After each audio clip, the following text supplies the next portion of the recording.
شمار روحانی، جسمانی، ایمانی، ایقانی اور بدنی اور اخروی فائدے بے شمار ہیں، لیکن میں ان میں سے آج آپ کی خدمت میں سر درد روزہ رکھنے کے 10 فائدے اور حکمتیں آپ کی خدمت میں پیش کر رہا ہوں۔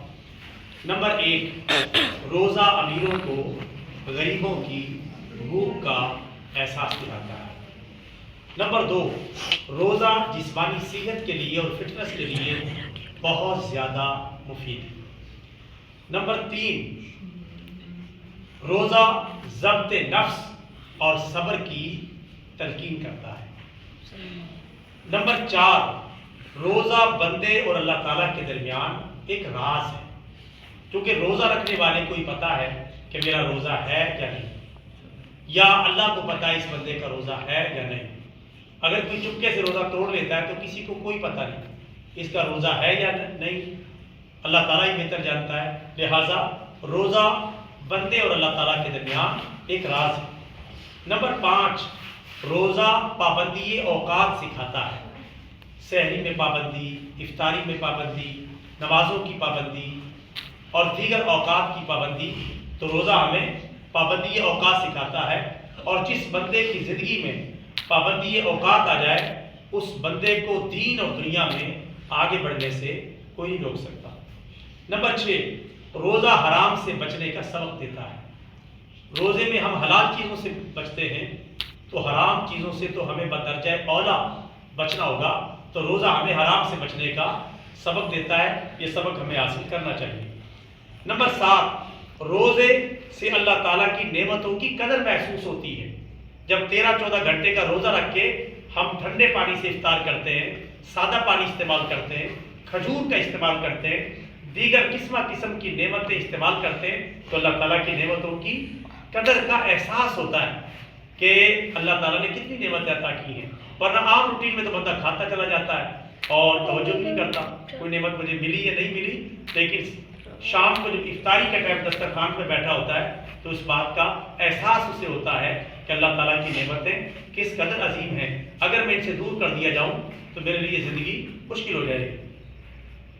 نمبر 8، روزہ اللہ تعالیٰ کا خوف پیدا کرتا ہے، اللہ کا ڈر پیدا کرتا ہے، اور یہی قرآن و حدیث کا مطلوب ہے کہ بندے کے اندر اللہ کا ڈر پیدا کیا جائے۔ تقویٰ، پرہیزگاری اسی کو کہتے ہیں، اللہ کا ڈر۔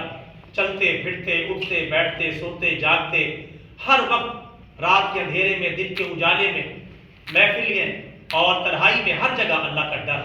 یہ اللہ کا ڈر جو ہے اس کو کہتے ہیں تقویٰ اور پرہیزگاری۔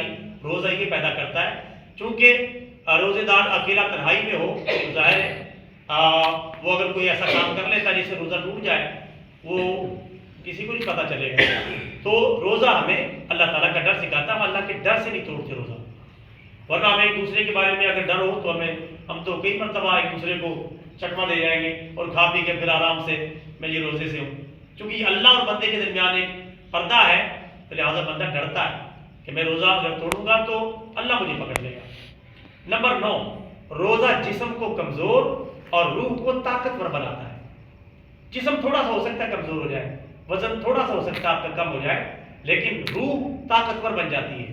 اور یہ جو بدن کے اندر کمی بھی واقع ہوتی ہے تو یہ ایسی نہیں کہ بندہ ڈھانچہ بن جائے، یہ نہیں، بلکہ اتنی کمی واقع ہوتی ہے جس سے فالتو چربی اور اسی طرح علائشیں اور اسی طرح بلغمی کیفیت اور اس طرح کی بہت ساری فالتو چیزیں جو جسم کے اندر رچ بس گئی تھی انہیں روزہ نکال کر باہر پھینک دیتا ہے۔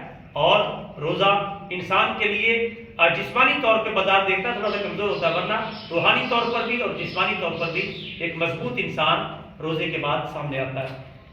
نمبر 10، بھوکا پیاسا رہنے سے انسان کا تکبر ٹوٹ جاتا ہے اور اسے احساس ہوتا ہے کہ وہ کھانے پینے کی معمولی مقدار کا بھی کس قدر محتاج ہے۔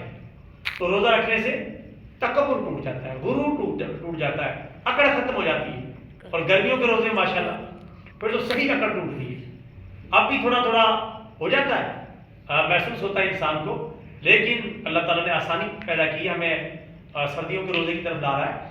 لیکن جب گرمیوں کا روزہ ہو، اچھے بھلے آدمی کا، بدماش قسم کا آدمی ہے، اس کا بھی تکبر ٹوٹ جاتا ہے، بدماشی نکل جاتی ہے۔ 2-3 بجے اس کا حال چال پوچھیں تو کہے گا ٹھیک، بالکل ٹھیک ہے، مزید وہ زیادہ بات بھی نہیں کرے گا۔ تو یہی روزے کا مقصد ہی یہی اللہ چاہتا ہے بندے کا تکبر ٹوٹے، غرور ٹوٹے، اس کے اندر عقل ٹوٹے، بدماشی اس کے اندر سے نکلے، آرزی پیدا ہو، انکساری پیدا ہو، اللہ تعالیٰ کے سامنے جھکنا اس کے اندر پیدا ہو، تواضع پیدا ہو، یہ اللہ تعالیٰ چاہتا ہے روزے کے ذریعے۔ تو روزہ یہ کام دکھاتا ہے، تکبر ٹوٹتا ہے، غرور ٹوٹتا ہے، اور انسان بہت ساری باتوں میں احتیاط کرنا شروع کر دیتا ہے۔ تو میرے بھائیوں، روزے کے بے شمار روحانی، جسمانی، ایمانی، ایقانی فائدے ہیں، لیکن یہ 10 فائدے اور حکمت میں نے آپ کی خدمت میں پیش کی ہیں تاکہ تھوڑی سی جھلک ہمارے سامنے آ جائے کہ روزہ کتنے فوائد کے اوپر مشتمل ہے۔ اللہ تعالیٰ ان فوائد کو دوسرے نمبر پر ہمیں رکھنے کی توفیق عطا فرمائے۔ یہ فائدے تو مفت میں حاصل ہو جائیں گے۔ اصل روزہ کس لیے رکھنا ہے؟ اس لیے نہیں رکھنا کہ مجھے فٹنس مل جائے۔ روزہ رکھنا ہے اللہ کے حکم کی وجہ سے، پیارے آقا صلی اللہ علیہ وسلم کی تعلیمات کی وجہ سے، قرآن و حدیث کی وجہ سے روزہ رکھنا ہے۔ یہ جو چیزیں یہ خود بخود ہی حاصل ہو جائیں گی۔ جس طرح ایک بندہ روشن دان رکھتا ہے گھر میں، پھر مجھے جو ہے ادھر سے اذان کی آواز آیا کرے، نیت یہ کر لیتا ہے کہ یار اذان کی آواز آیا کرے تاکہ میں مسجد میں نماز پڑھنے کے لیے چل جاؤں۔ ہوا تو آ ہی جائے گی، ہوا تو گزر نہیں، ٹھنڈی ہوا، تازہ ہوا وہ آتی رہے گی، لیکن بندہ نیت یہ کرے بس میں تو ٹھنڈی اور تازہ ہوا کی نہیں کر رہا ہوں، اذان کی آواز آئے یا نہ آئے تو ثواب ختم۔ تو روزے سے ہم نے یہ نیت کرنی، یہ جو فائدے میں نے گنوائے یہ تو اضافی میں ہمیں مل جائیں گے، خود بخود ہی مل جائیں گے۔ ہم نے نیت کیا کرنی ہے کہ میں روزہ رکھ رہا ہوں اللہ کو راضی کرنے کے لیے، اپنے پیارے نبی صلی اللہ علیہ وسلم کی تعلیمات کو پورا کرنے کے لیے روزہ رکھ رہا ہوں۔ اللہ تعالیٰ ہمیں روزے کی حقیقت کو سمجھنے اور ان کے فوائد کو سمیٹنے کی توفیق عطا فرمائے۔ آمین ثم آمین۔ وما علینا الا البلاغ۔